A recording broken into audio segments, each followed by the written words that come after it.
Howdy, hi, and how the hell are you? Well, it's our first Braves Country of the new year, Braves Country YouTube.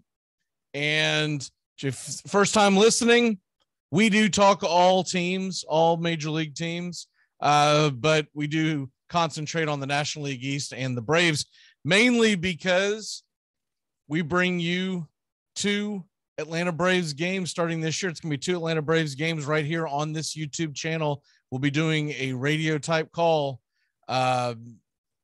Tuesdays and Friday nights is what we have planned.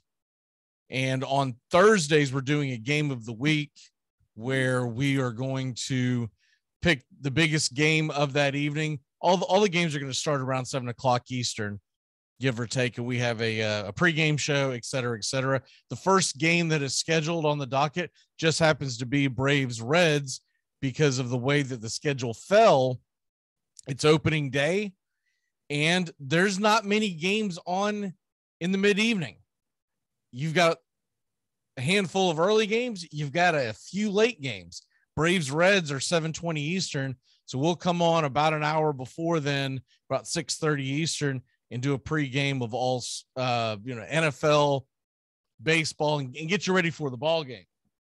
Now, main thing that we're going to talk about today is basically all the movement that has gone on in Major League Baseball.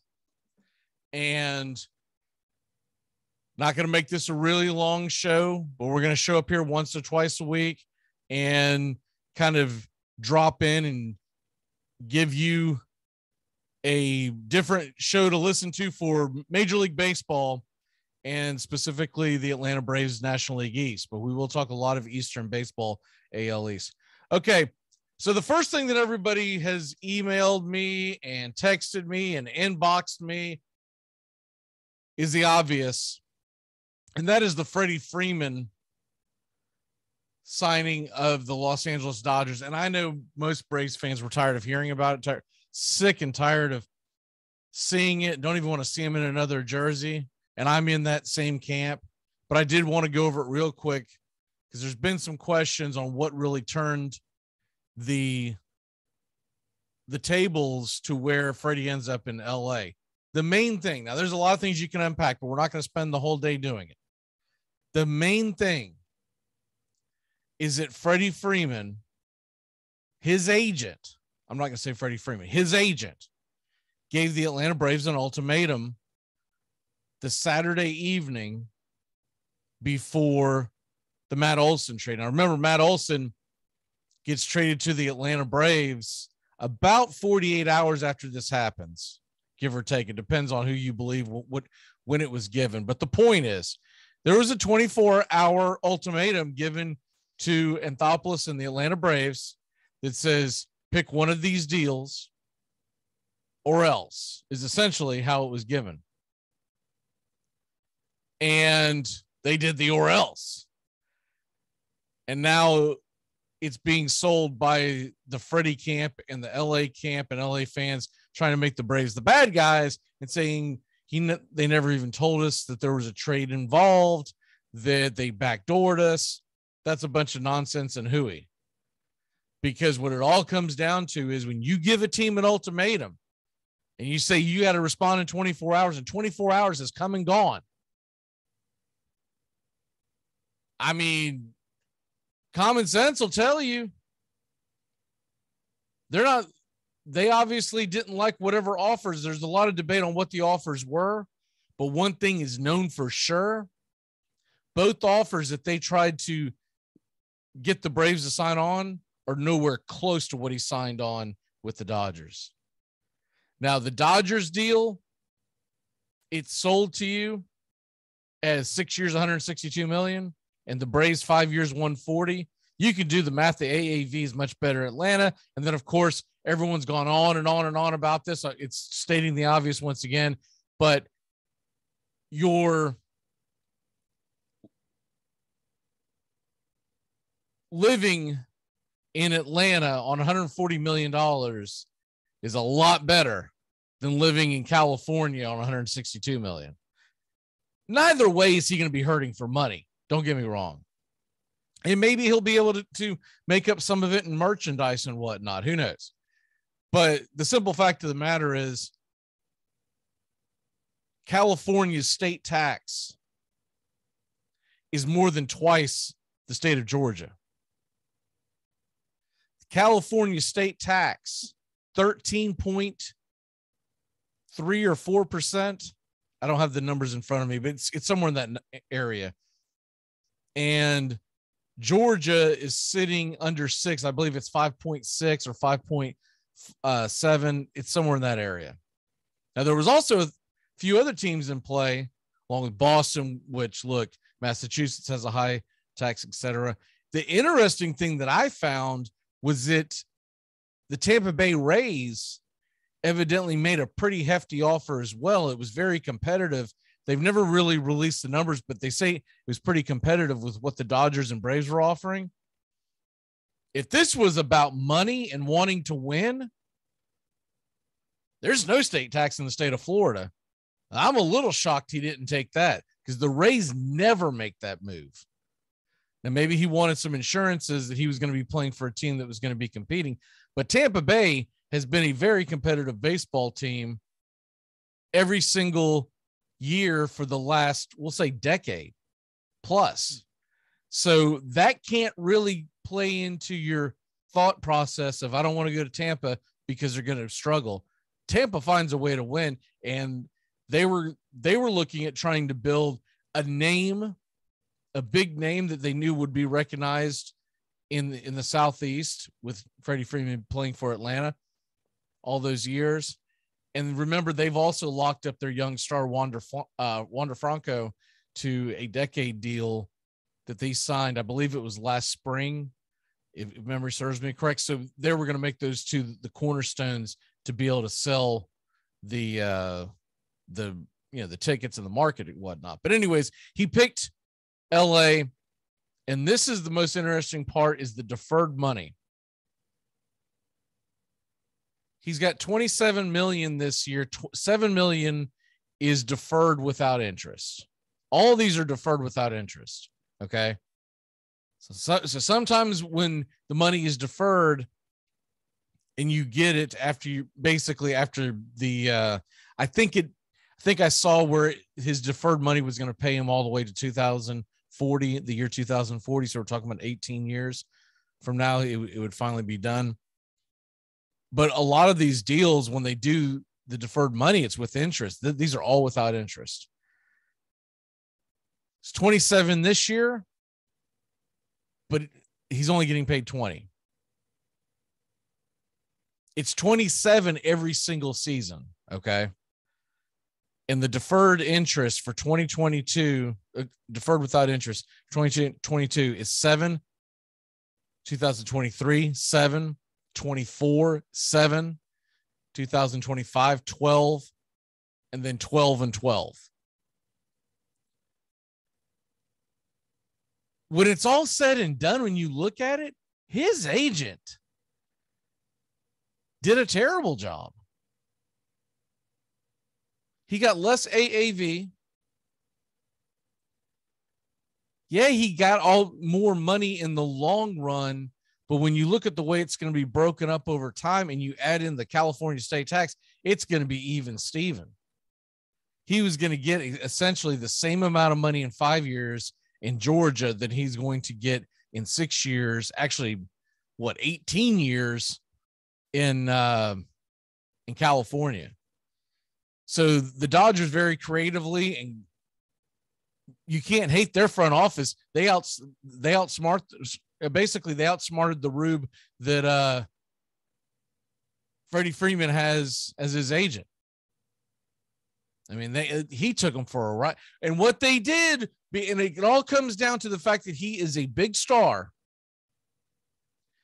And look, for the last several years in Atlanta, he's been a god. They have praised him. And he's a great guy. I'm not trashing Freddie Freeman, but the difference between being the old saying, big fish in a small pond, or vice versa, he's going to be a small fish in a big pond when he goes out to Los Angeles. He's one of many Dodgers. He's not playing for the Los Angeles Rams. and that's the city of the Lakers. And though baseball is bigger in a lot of cities, not in Los Angeles. So I think they, and it's strange because he's from that area, but they kind of took advantage of them. And I don't know how much Freddie had say so and conversations with his agent during the entire process. But the only thing that I can draw from this is that his agent's not very good. By the way, same agent for Jorge Soler. So we'll see how that plays out. Moving on from that nonsense. Of course, the Braves go out and they get Matt Olson. I thought that was an incredible move. We won't go over all the numbers, but it's a 9-year contract. It's 8 for 168, but there's the 9th year club option. So you love that if you're a Braves fan, because you know through the year 2030, assuming injuries and assuming he continues to be able to play at the high level that Matt Olson's been able to play, you've got yourself a first baseman sitting there for the next 9 years. And I know it's going to take a little time to get used to, but I firmly believe after a few months, we're not going to forget Freddie. We're always going to cherish what he did, but we're going to be in better shape having Matt Olson for 9 years than Freddie for 5. And not to mention the fact that he's also 5 years younger than Freddie.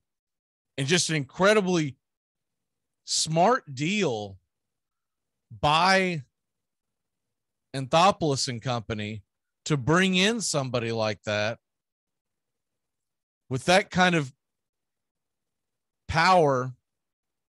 And he does it to keep the AAVs down so that they can compete. Remember, they still have now they have Acuna and they have Ozzie Albies locked up for the next 4 and 5 years respectively. But remember, there's only a few years left before Austin Riley's going to become a free agent if they don't lock him up. And I think Riley could be the next Freddie Freeman per se. Now, I know everyone's going to kind of want to gravitate to Olson because he's an Atlanta guy, but Austin Riley was there for the championship last year. He's a young kid, and I think he could be a phenomenal player. So Austin Riley, they're going to be looking to try to lock him up long-term. I expect that to be something that they try to navigate after the season starts. Right now, they're still trying to put the team together. Okay, as far as putting the team together, let's go ahead and get into that because there was a lot of movement, obviously. We just got Kenley Jansen. Kenley Jansen, what a big move that was by Atlanta. Pulled the trigger on that late Friday night. And seems like every day over the last several days, Atlanta has gone out and added someone to the roster. You're like, wow, holy cow. And remember Monday we get hit with the trade. And then after that comes in, this all happened this week, by the way, but you get Matt Olson. Now, I hated giving up Pache and Langoliers in that trade, but, to get a guy of his caliber, you got to do it. And there had to be some conversations prior to the trade of, look, we want to bring you over. We don't want to come over, bring you over for a 2-year rental. What are you looking for long-term? So great job by Anthopoulos. But they brought in Colin McHugh. This is going to go under the radar. Colin McHugh is a phenomenal right arm out of the bullpen. And then you get Kenley Jansen. I can't wait for the first Kenley Jansen versus Freddie Freeman showdown. I mean, can you not just wait for that? But by the way, I did the homework on it after the trade, and real quick, Freddie Freeman lifetime is 3 of 7 in 8 at bats against Jansen. He does have a double, 2 strikeouts, no home runs. He's 0 for 6 lifetime with a walk against Will Smith. And so even though Jansen's the guy, in regular season, I don't expect it to be different. We get in the postseason, we're facing the Dodgers, and Freddie Freeman comes up to the plate in a big spot. I think you're going to see Will Smith come out of the bullpen, lefty versus lefty. And we all know, and they all know, and that's going to be the advantage we're going to have with Freddie. Everybody who watches Braves baseball, who has followed Braves baseball, he is a first fastball ambusher. And you can get him out of his game plan, so to speak, with knowing that he will chase because he's trying to ambush you. But if we face the Dodgers in the playoffs, I would be shocked. Everyone's healthy. Everyone's playing well. Game on the line. Freddie Freeman comes to the plate, and you're able to go to him. I would be shocked if it's not Will Smith coming out of that bullpen as opposed to Kenley Jansen. As far as what do we get with Kenley Jansen on that deal, it's actually a pretty good deal. Look, it's 1 year, $16 million. It's a high AAV. I get it for a pitcher, but it's right around where a guy like Kenley Jansen would get paid, and you're only locked in for 1 year. He's trying to reset himself because Jansen wants to be on a winner. He wanted to be a closer. Will Smith, great teammate there. He said he was absolutely fine with it. But Jansen wants to have an opportunity to reset his market for next year. So we're taking a chance on him by paying kind of a high AAV, but not really. And he's taking a chance by going out there. Look, there's nothing guaranteed that the guy's going to not get injured, play well, etc. So he's betting on himself, and the Braves are too, to an extent. You're going to add, when you look at the Braves depth chart now in the bullpen, you got Jansen and Will Smith, Matzik, Minter, Luke Jackson, Colin McHugh, and you still have Jacob Webb and possibly Dylan Lee. It really depends on how many guys they end up carrying. Your catching should be pretty darn good. Now, you hated losing Langoliers, but you've got Darnode, Contreras behind the plate, and I suspect that Contreras is going to get an opportunity to play quite a bit this year. Remember, now that we have the DH, there's going to be days where you're going to want to give certain guys the day off, and you can put Contreras, who has struggled behind the plate defensively, but he's got the ability to put the stick on the ball. Now, the question will come is would they go to break for the big leagues for opening day? Do they want Contreras in an Atlanta Braves uniform on opening day, or do they want him to continue to get some practice down AAA, AA level? I would kind of expect that we're going to end up seeing the Atlanta Braves send Contreras down to the minors, because remember, they had that signing right after the season ended, where they brought in the catcher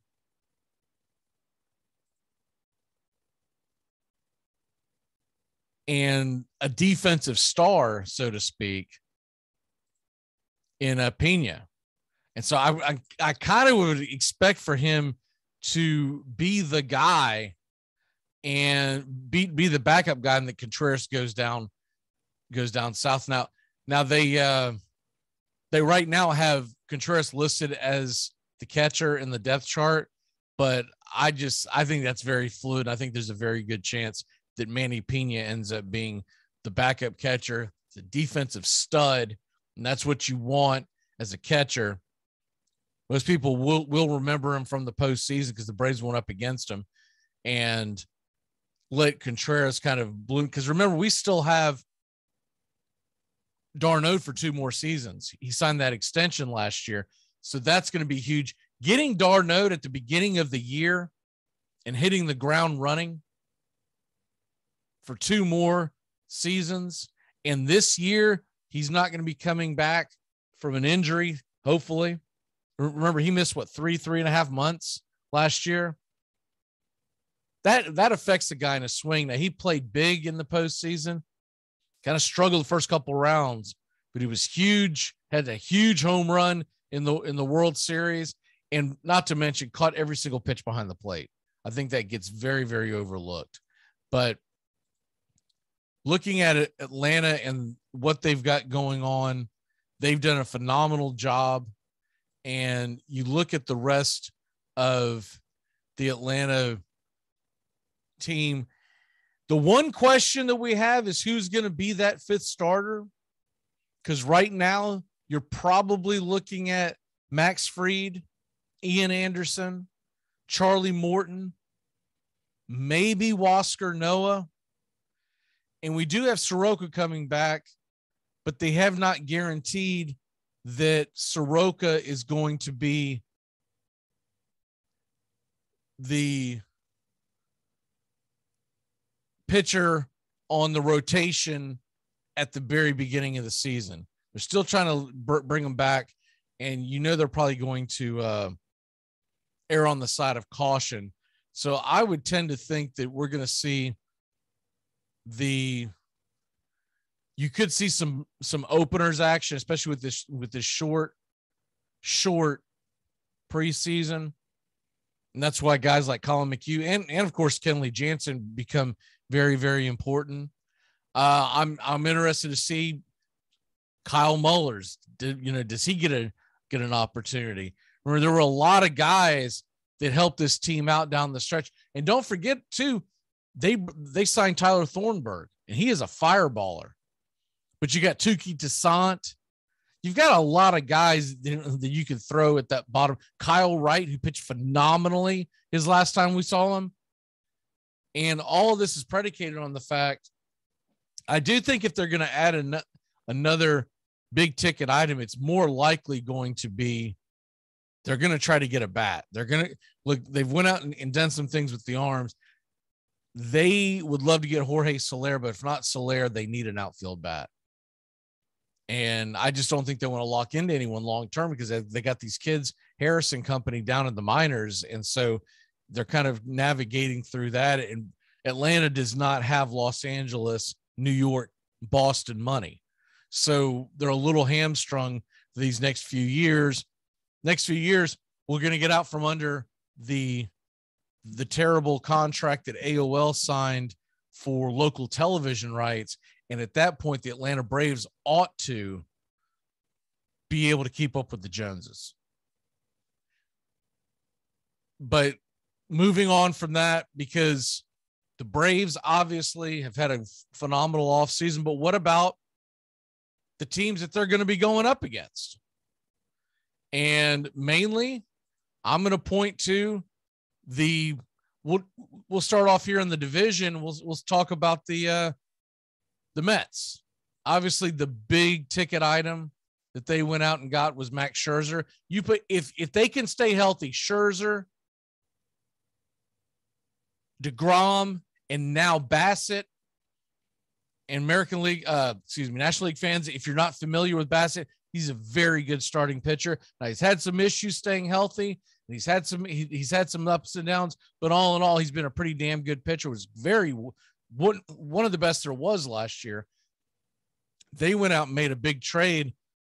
All this is getting forgot because there's so much stuff going on. If you're a big sports fan, this is going on during March Madness, and it's going on during the NFL free agency. So it's being thrown at you like a windmill. But you look at some of the other things that they added. Mark Canha, which he is a good, solid bat. Whether he starts or not, he might platoon. But Starling Marte, now look, He came into camp. The first thing he had is some kind of oblique issue. We'll see what happens with that. But Starling Marte, very good outfielder. They went in and really took care of some things. I think Steve Cohen wanted to make sure his team was ready to roll because they knew that this lockout was pending, and they didn't want to be fighting and competing with a lot of these other teams. But regardless, though they haven't done a whole lot since then, I mean, they brought in Familia and Brad Hand to their bullpen. Now, they lost Marcus Stroman. For folks that may not have kept up with that, Marcus Stroman went to the Cubs. But just the other day, they signed center fielder Travis Jankowski, and he should make the club. He's a good platoon and pinch hitter type player off the bench. But they also brought in Adam Ottavino. And so that bullpen should be a lot better than it was. And so you look at the Mets, you still, as a baseball fan, I don't care who your team is, you're still sitting there going, how are they going to Met it up, right? Because it seems like the Mets every year, it's the media's darling because they're in New York. It's the media's darling to go out and win it, win the division. And they were rewarded a few years ago. Well, I guess it's been several years ago now, when they made it to the World Series against the Royals. Though they lost, that's the kind of every once in a while, you're like, hey, look, they can do it. I still question that offense top to bottom because they still have a lot of swing and miss guys in their lineup. Their pitching is going to be phenomenal, though. So they're not going to need a whole lot of runs to win each game. And now that they have Scherzer and DeGrom and Bassett, that's a three-headed monster. Nobody wants to see that. All right, the next team we're going to tackle, what about those Philadelphia Phillies? The Philadelphia Phillies, they have been really busy. And it's actually been pretty impressive. They brought in Castellanos Friday night, 5-year $100 million deal. Obviously a 20 AAV. They have brought in Familia. I think I said Familia to the Mets a second ago. I apologize. I was thinking of the Phillies. Had the Phillies on my mind. They had Familia. They have Hand coming in. That bullpen is going to be pretty darn good for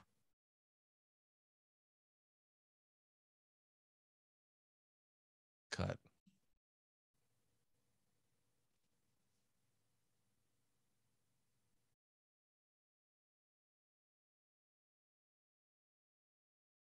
Okay, enough about the Braves. Let's go ahead and jump on to the New York Mets. They should have a very fun team to watch. I am a little concerned about their bullpen. They've lost some guys. Their starting pitching is going to be really good. I mean, look, you go out and you get Max Scherzer, and you go and you get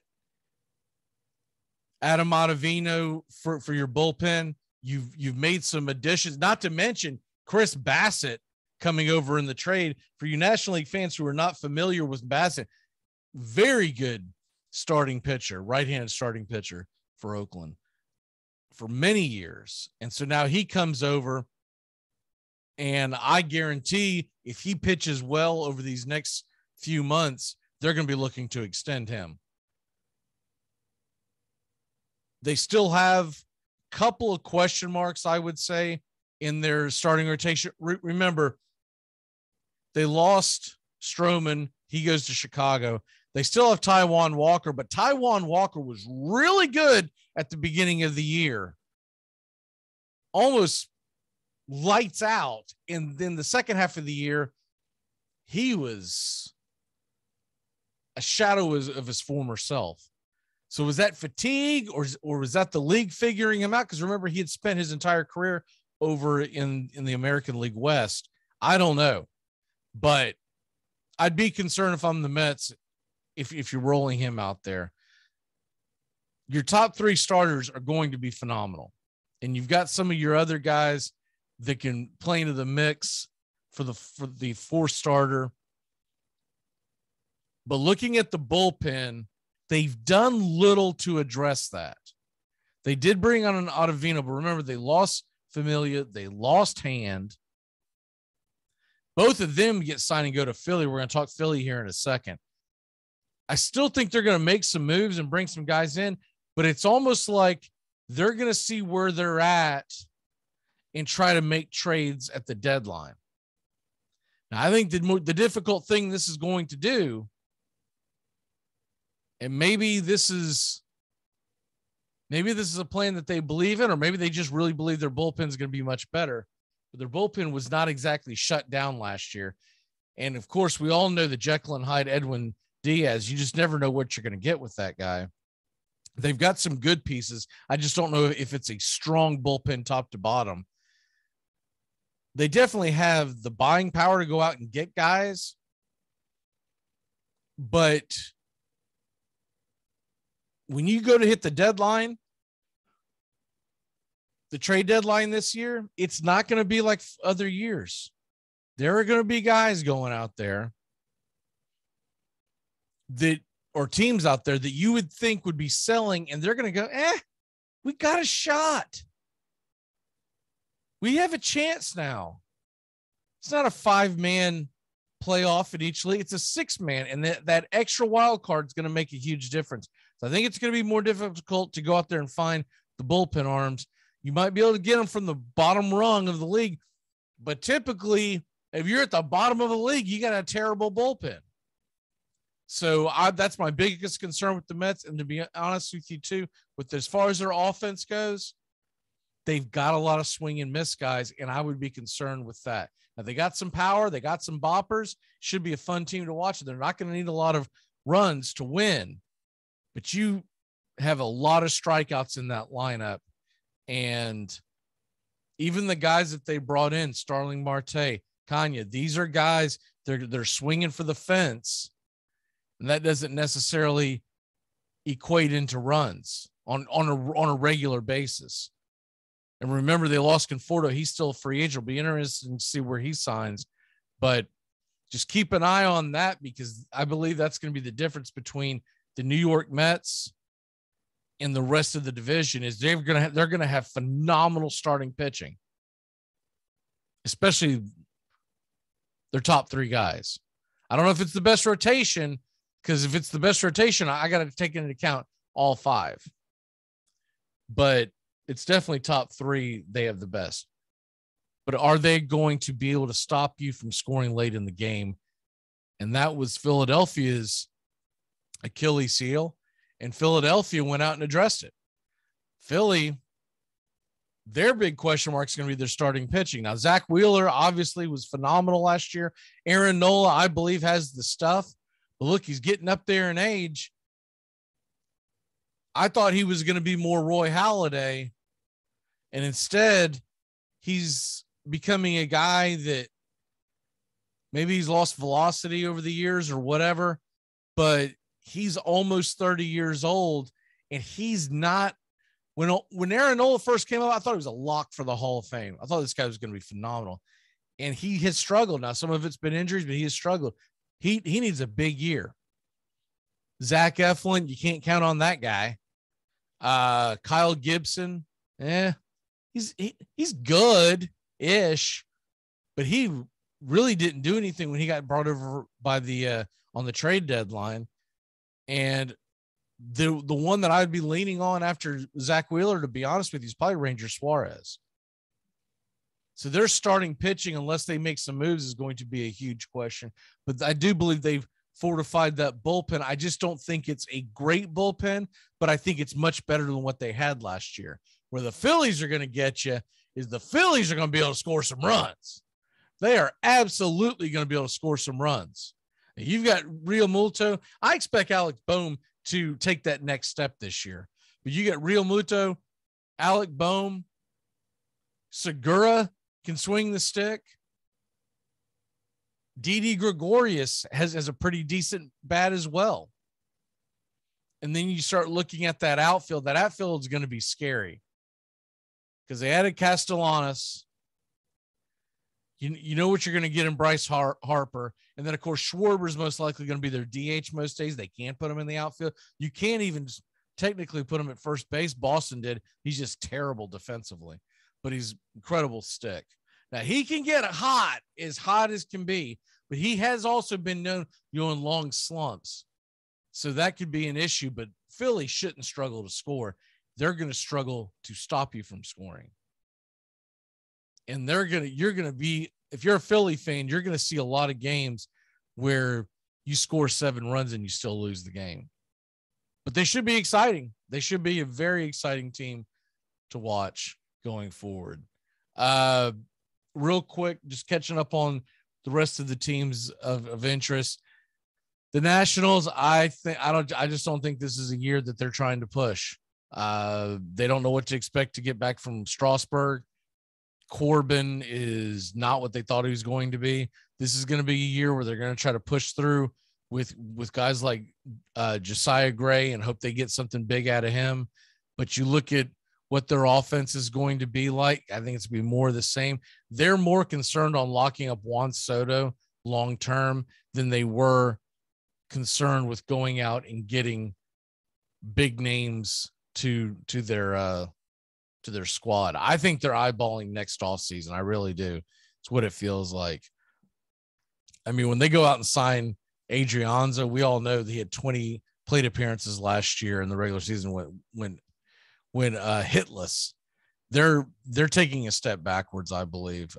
You can never count them out because when you got Juan Soto, and if assumingly that they have a good and healthy Strasburg, you can't count them out. But like the Nelson Cruz signing was a little dumbfounding. But I honestly think they signed Nelson Cruz to trade him at the deadline.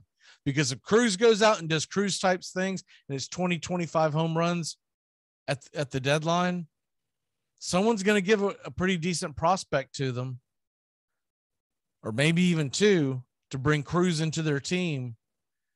And then they'll turn that around the following year.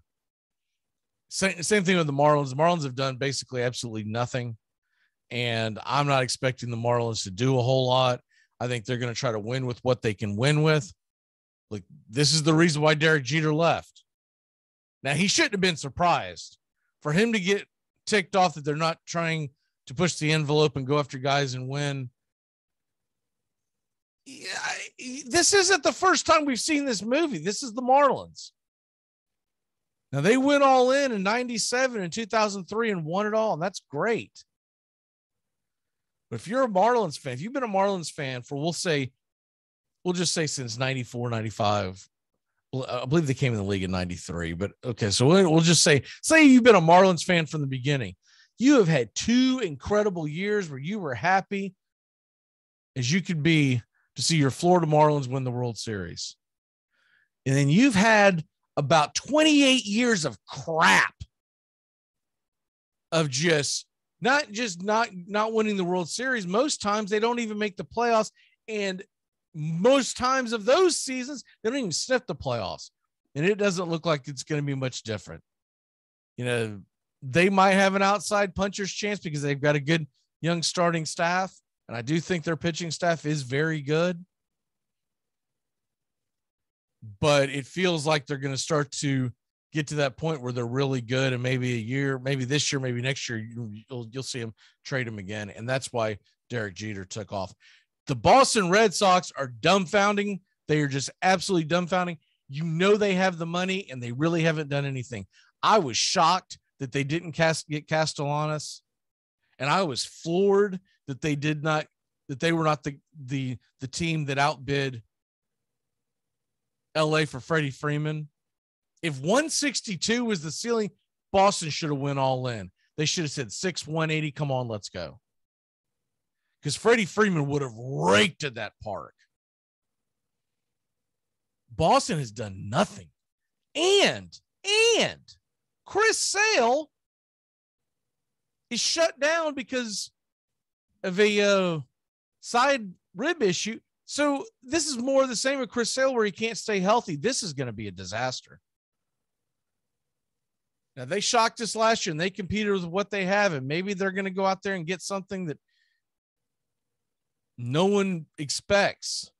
Maybe they're going to get production out of guys that, but I think to rejuvenate the Boston fan base, I think you needed a big ticket item. Look, Trevor Story's still out there, and there's talks about that they're going after him, but I don't think Trevor Story's going to go anywhere that he can't play shortstop, and obviously that's Xander Bogaerts' job. And so I think Boston not getting Freddie or Castellanos, absolutely dumbfounding. And they've done nothing on the pitching market. You go to the Yankees, and the Yankees, they have done a very good job. If you haven't been paying attention to that, the New York Yankees are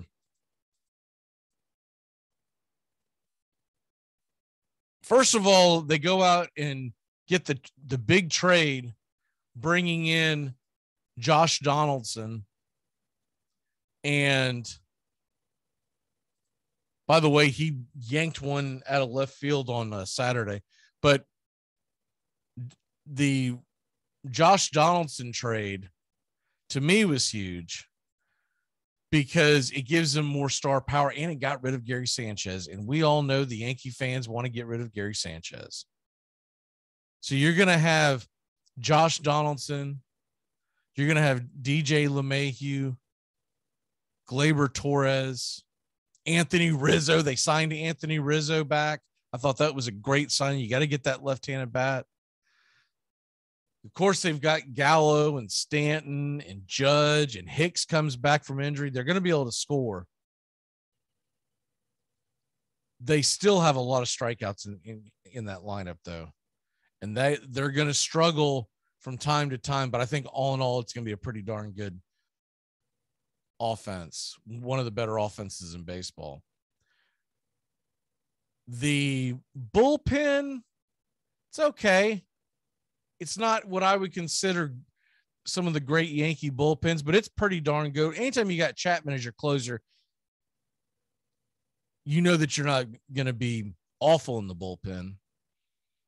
But I'm a little surprised that we didn't see some of the big ticket items. You know, I know some guys wouldn't go there because they want to close. Like a Kenley Jansen wasn't going to go to New York because he wants to close, and he's not going to ask to close. He's going to say, I want to be the closer. But other than that, their bullpen is going to be pretty good. I'll just put it that way. I don't think it's going to be terrible. I think it's going to be pretty good. Their starting rotation, that concerns me. It's concerned me the last few years, and the last few years it's been the death nail. Garrett Cole is a very good starting pitcher. I still say they overpaid for him, but he's a very good starting pitcher. But what are you going to get from Severino? You would expect him to come back now and be the Severino of old. Jordan Montgomery's a solid pitcher. But what are you going to get from some of these other guys? And are you going to have to lean heavily on the Michael Kings and James Tyons of the world? So I'm a little surprised. And all your big ticket pitchers are off the market. It'll be interesting to see if they go after. Remember, there's still two very good pitchers out in Oakland that are on the trade block, and New York is one of the teams that has been rumored to be in on them. And just to put a fork in this so we can go ahead and get out of here. The Rays are going to be the Rays. They're going to bullpen you to death. They should be getting Glasnow back, which is huge. But all in all, they did bring in Corey Kluber, but Shane McClanahan and some of the other young arms, they're going to be relying on them. But the difference with the Rays and the rest of the American League East is they don't expect their starters to go 6 innings, 7 innings. they're going to tell you, you pitch until you're effective, and then we're going to pull you because we're going to have a monster bullpen, which they do once again. They bring a lot of guys back, and they've got a very good bullpen. And I still think what hurts Tampa is that they don't have an explosive offense. They can score, but they don't have the explosive offense. And it's mainly because explosive offenses, to keep guys around like that, you got to spend. Now, credit to them that they tried to go out and get Freddie. But I'm a little surprised that they let Nelson Cruz walk. They needed a thumper in that lineup. They just don't have it. And so hoping that Austin Meadows and Arozarena can generate some offense, because Kiermaier is just there for defense, essentially. You know, he'll get into one every once in a while, but that's not really his strength. G-Man Choi's a very good hitter, but he doesn't bring a lot of power. He's normally trying to hit it in the gaps. He's a doubles hitter, but doesn't have a lot of speed.